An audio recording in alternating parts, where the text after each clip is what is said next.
along life's highway, so common and well trod, by the shoes of burden with Christians who won't put their trust in God. Welcome to The Liberating Secret with your host, author and teacher, Sylvia Pearce. The Liberating Secret is dedicated to revealing the mystery of the gospel, which is Christ in you, the only hope of glory. Let's join Sylvia Pearce for today's lesson. He died and rose again to set me free. Hello, this is The Liberating Secret, and my name is Sylvia Pearce, and we're so glad to be with you today. And of course, I have my great friend, Brian Coatney, and we just love teaching together. We're going through the book of Galatians like I usually comment on in the beginning of our program, but we're just treading right on through. And we're in chapter 5, I think, Brian. Is that true? Well, we are. I think we got up to verse 7, where he says, "You did run well, who did hinder you, that you should not obey the truth?" Well, it could sound like he's saying, you can put the blame on somebody else. Mm-hmm. It's not really anything that was part of your faith or non-faith. But it's also true that there are hindrances that come along, and they come along, through people, and it's good to know the source of that.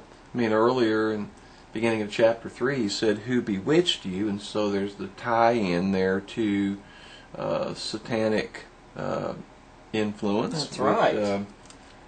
Which we know that the devil would want us to be under law. You know what, Brian? Let me tell this story. We have a mutual friend, Bill Bauer. He was telling the story. He lives out in Pasadena, California. And there was a minister, I think, from Canada that came to his church. And he's a part of the Harvest Rock Church, the big prophetic church out there in California. And this bold minister stood up in the pulpit and said, "I want to know how many of you all out there are trying to live the Christian life the best you can." And of course, most everybody raised their hand. And he said, "Would everybody that raised their hand please repent?" because you're really under the spell of witchcraft. Now that's pretty strong. Pretty strong. Well, what did he mean by that? Of course, it shocked them, and they all saw that really trying on the creation, trying to be like God again, which is the root of the sin, is that we're trying to be good like God, is really the sin of the Christian, and we do that. Like Brian always says, trying to be a good Christian is sin. Well, that's rarely ever thought that way, nor taught that way, but it is true. So, and it is really the spirit of witchcraft. It is a spell that's on God's people, that they have to strive within their own being to become like God. Right. And the Galatians have gotten a bit into a lethargic drowsiness here. And so when Paul says, "Who did hinder you?" he's not looking for an answer that he doesn't already know. It's he a may not know question. Yeah, he may not know a particular person, but as we'll see from the context, it's clear that it's coming from Jewish brethren who are trying to pull the Galatians back under law. But part of asking them the question is to get them to stop and think and seek the Lord about, well, where did this subtle deception start to settle in, and when did we start not to recognize it? Now, we can't figure that out mentally on our own, but Paul is not asking them to do that. He's merely saying, if you get quiet and think a minute and be open for the Lord, He'll show you where this came from. And then he goes on and says, "This persuasion cometh not of him that calleth you." And so he's affirming, we know that it didn't come from Christ. Okay, where did it come from then? And then he adds, "A little leaven leaveneth the whole lump." And so that's where it's the idea a little won't hurt. Mm-hmm. I don't want to cause pain and discomfort. This isn't the place to draw a line or take a stand, so I'll give a little here, I'll only go this far. Mm-hmm. And then, so many people say, well, I didn't start out to, and then fill in the big catastrophe Mm-hmm. or sin.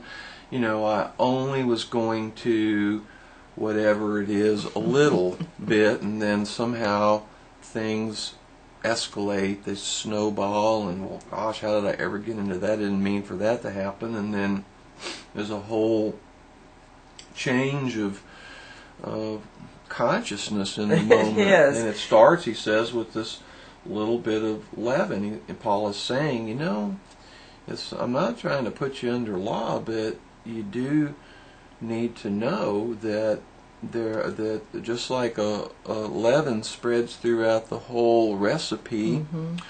that this law consciousness doesn't just sit still. It spreads, and so before you know it, you're just really back under I ought and I should, and trying to do things, and so what a mess. You know what, Brian?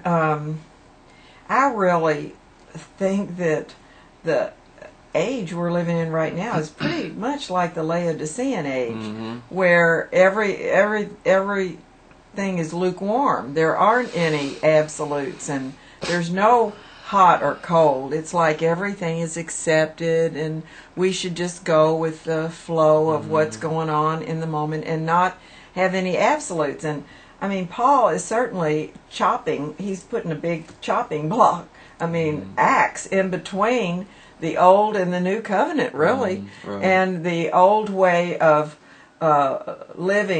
trying to live under the law, which never worked. And that's really the only reason God gave us the law in the first place, is that he might prove to us that it doesn't work, Right. that the creation can't, apart from him, live the Christian life or be pleasing to him. So he takes an axe and he puts it right down the middle of the two and said, we're leaving behind the old, and now I want you to fully embrace the new. Mm-hmm. So the law, the days of law is over, and the day of grace has begun, and it's not going to be a little bit of law and a little bit of grace mixed together. There is a sword, and the sword of the Spirit has come down between the two, and no more will it be the other way. So the Jews couldn't get over that. They had to say, well, come on, we can have a little bit of, we can still filter in a little bit of the old covenant, and we do that today. We do that today in our society. We do that today in our church life, because we're constantly trying to put back in laws, the old way into the new, the new wine into the old wineskins. We're constantly trying to do that. And so it is really better to be hot or cold than in this lukewarm, sedated lull. It's like we're asleep. We're sound asleep. And so the horn is blowing, and he's saying, okay, I'm putting a sword down here. No more, no more, no more. And that's pretty radical. It was radical in that day, and it's still radical today, because people don't want absolutes. They don't want, it's not this way anymore, it's this way, which is the way of faith and the way of grace and the way of Christ only. And so that's what I hear him saying. And a little bit of mixing the old in with the new is going to pervert the whole thing. Hey, he says here, I have confidence in you through the Lord. So he's not putting his confidence in them, but through the Lord, that he says you'll be none otherwise minded. So what I understand him to say is, okay, you didn't make this willful, conscious, sell out to the law. You were deceived. So it's different than just a total willful going back on faith. And so he says, I'm confident the Lord is going to show you this deception, and that you'll be not otherwise minded, so that you'll see the boundary here, Right. and that he that troubles you shall bear his judgment, whosoever he be. Now, I hadn't thought of it before, but that he that troubleth you shall bear his judgment, whosoever he be. My goodness. Well, to me, it has a little echo of Genesis, where the Lord judges the serpent. Yes. So, it's not that there's not a human party involved here, because he goes on and says, if I'm preaching circumcision, why do I yet suffer persecution? So we talked last time about circumcision, so and made the link to Colossians 2:9 through 12. So we won't go.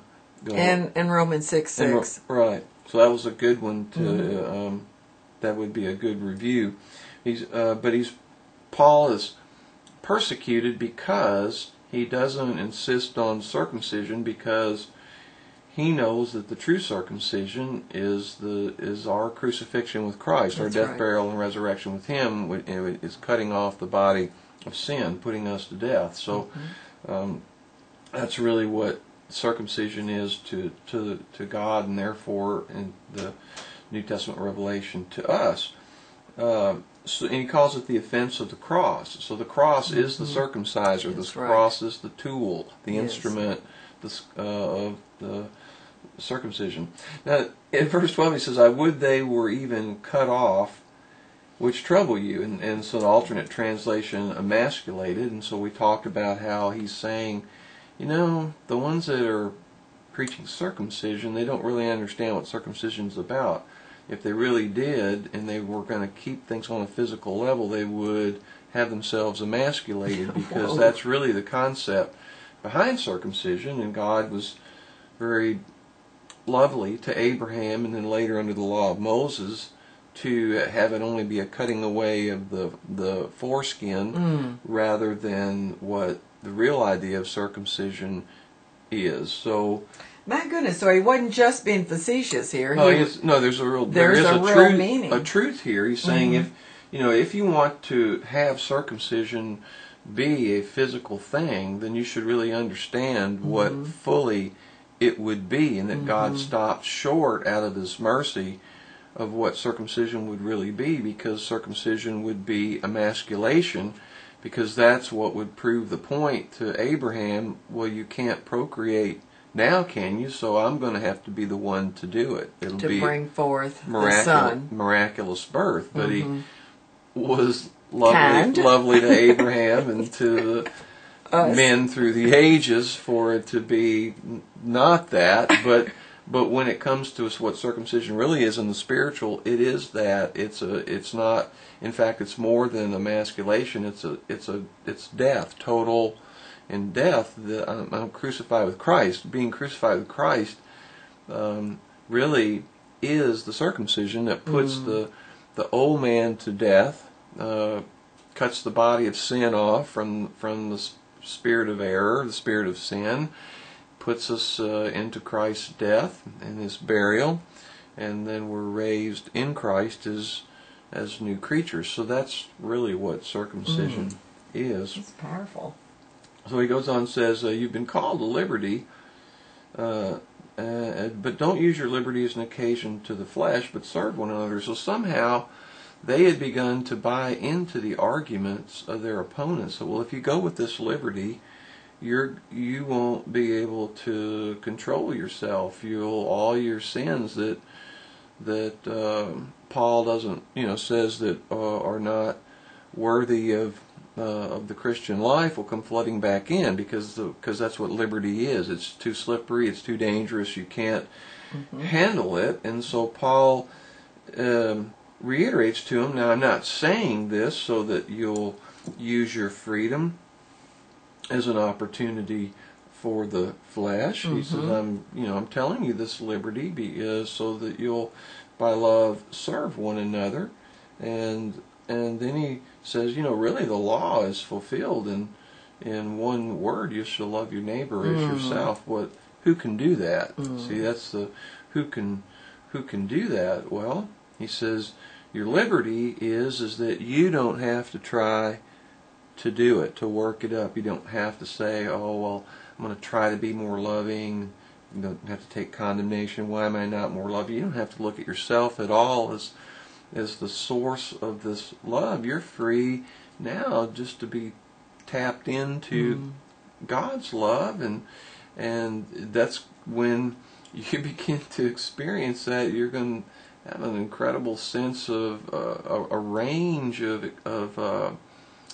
expression and freedom. It's going to open you up, and your things that you've kept battened down through fear are going to come rushing to the surface, and really it's only through the cross of Christ that you're going to know that, well, He's keeping you, and so you're really okay, you're walking in the Spirit, and you can love your neighbor and not, as he says in 15, bite and devour each other, which we would, one word we would use today is gossip, which, biting and devouring. Did you hear what she said, or did you see what he did, or all the using freedom as an opportunity to be always analyzing and criticizing in a wrong spirit. So we're liberated so that the agape love can pour out of our vessel, really, is why we're liberated.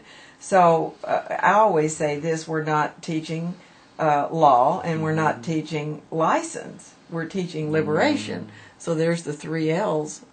But this liberation is not so that we can, just run off with any flesh thing that comes our way. It's not. Our friend Fran calls that flesh flapping, which I like.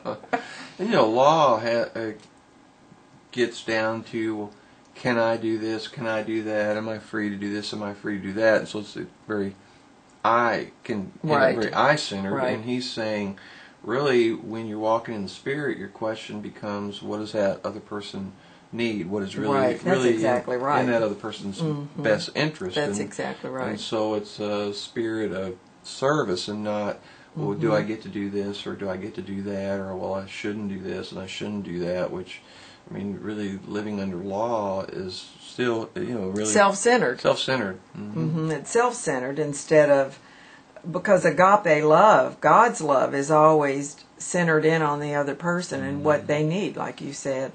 But that it's true. Law causes you to be more conscious of yourself and sin, and how to change yourself and not sin, really. So it's still centered in on sin. And liberation in Christ really is not centered on you at all. One time somebody asked me, Brian, do you love yourself? Now, don't answer that quickly. Think about it. And so I thought, well, I don't know. And then why did I think that? Well, because I don't think about myself. Because I'm not centered in on myself. Then I realized when I didn't love myself, I was only centered in on myself. So it must be that I do love myself, because I'm really an expression of His self.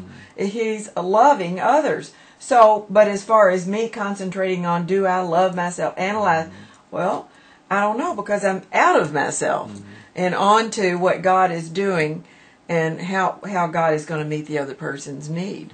So I thought that was kind of a good little exercise to realize that. But in truth is, when you're not on yourself, you really do love yourself and accept yourself. That's the only way you can, really. Right. The whole world asks us to love ourselves and accept ourselves, but they're trying to do it in their own self-consciousness. And we're doing it in the mind of Christ, really, that is other love. Well, one thing that keeps popping up is the lust of the flesh. It does.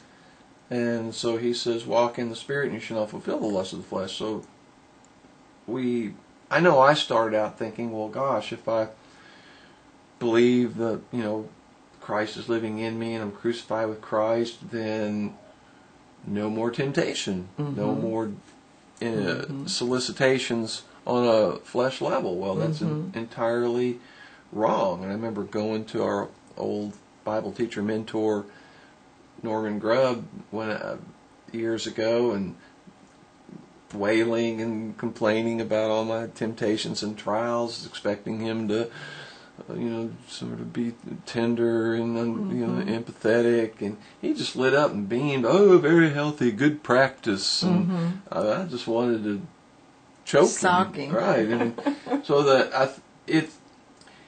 but Paul's not here talking about two natures. No, he's not saying lust of the flesh is another nature or an identity. Now he says the flesh lusts against the spirit and the spirit against the flesh, and these are contrary to one another, so that you cannot do the things that you would. And so we have there, I think, a little mini Romans 7. That's exactly what I was thinking.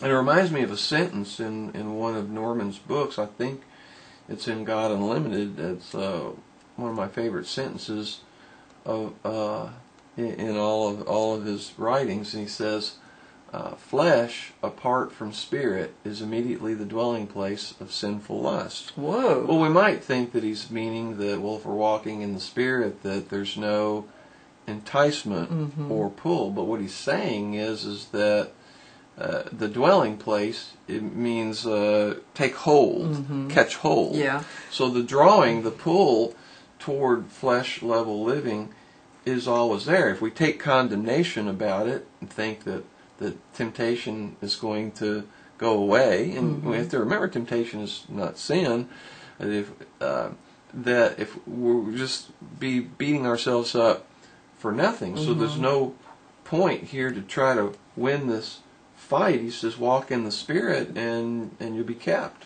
Well, I think the key thing you said, Brian, was that our flesh doesn't have an identity. It's not our identity, okay? And our flesh level, we're really 3 levels of desire. And if I didn't have desire on my flesh level, I wouldn't eat. I wouldn't take care, I wouldn't have any need there on my flesh level. And since I don't have glorified flesh yet, I still have a sense of need in my flesh level. Now, but that's not my identity. And because of that, I believe Satan plays on that, and he lies to me and makes me think that I'm just myself and wants for myself to fulfill myself through my flesh needs, you see. And you're probably a pretty dirty self for even being drawn that way. Well, even thinking that way. And which is not true, because that might be a shock, but Jesus was tempted on all levels, just like we are. So even on his flesh level, he was also tempted to think those things, but yet then realize that, like we do, that it's not the truth; it's a lie. Right. And I like what this is saying here. It says, "Walk in the Spirit." Really, the Spirit is spirit and truth, or it's the truth about who we are. Walk in that, and you shall not fulfill the lust of the flesh. It doesn't mean that we're not going to have temptations in our flesh level. It means that we are. And really, like James says, and like Norman said in God Unlimited, we're to rejoice that we do, and count it all joy when we do. So that's not the problem, that we have temptation in our flesh level. The temptation is not to, the problem would be to walk in that as a reality, as if that's who I am. And when I agree with Satan that that's who I really am, I am my flesh desires, and they could be strong at times, then whatever, and because that's really what lust is, it's strong desire, isn't it? Well, I tell the Bible studies at home, I say cravings are not sin. Right. And so, oh my goodness, cravings are not sin. Well, see, if we think they are, we take condemnation for it, that does no good. But I add to that, I said, I'm not saying that cravings have to take a hold in anything that you say or anything that you do and they don't have to turn into an obsession. That's right. So the cravings are not sin. They disturb us. So we think we either take condemnation for them or think, oh, well, I can't hold out against this. I just give in to it. Point is, walk in the Spirit, and you're in another dimension, and you just don't bother about the cravings, and they don't have to show up in your as obsessions and in words or the thing is, Brian, they don't rule us. That's the point. They don't master us. To live the victorious life is always does not mean that all that's eliminated. It means that it doesn't have power over us because we're not living. Yet if we live thinking that our flesh should have power over all these temptations, you see, they will have dominion over us. So the truth is, for it not to have dominion over us, is you don't walk in that lie. That's not your identity. That's not who you are. That's what you feel, and that's what you might think, but that's not who you are. The real truth is Christ lives in us. Christ better manage this. So I'm always putting the yoke back on him, aren't you? Yes, he better manage it. Yeah, he better manage it because, I don't even try, but I trust. So all we're doing is promoting trust instead of trying. Replace your try with trust, because the only way through is to say, I trust you, Lord. You know what? John 17, I think the first or second verse says that Christ is the Lord of all flesh. So if he's the Lord of my flesh too, then get on being Lord, because left to myself, I'll end up going with that lie of trying to be fulfilled by some fleshly need. I will, but Lord, which would be sin, yes. But by faith, you're my keeper. You're the one that keeps me. And I always love this. We'll say this another time in another program about Brian's Keeper's Creed. We'll say that at another time. But I see that we're really finished with this program. So thank you for joining us, and be sure to tune in next time, because we're going to get into the meat of what we're talking about in the few next verses. So thank you for joining us, and may God richly bless you. Goodbye. The more I try, the more I fall. I finally see the writing on the wall. The problem lives in what I see.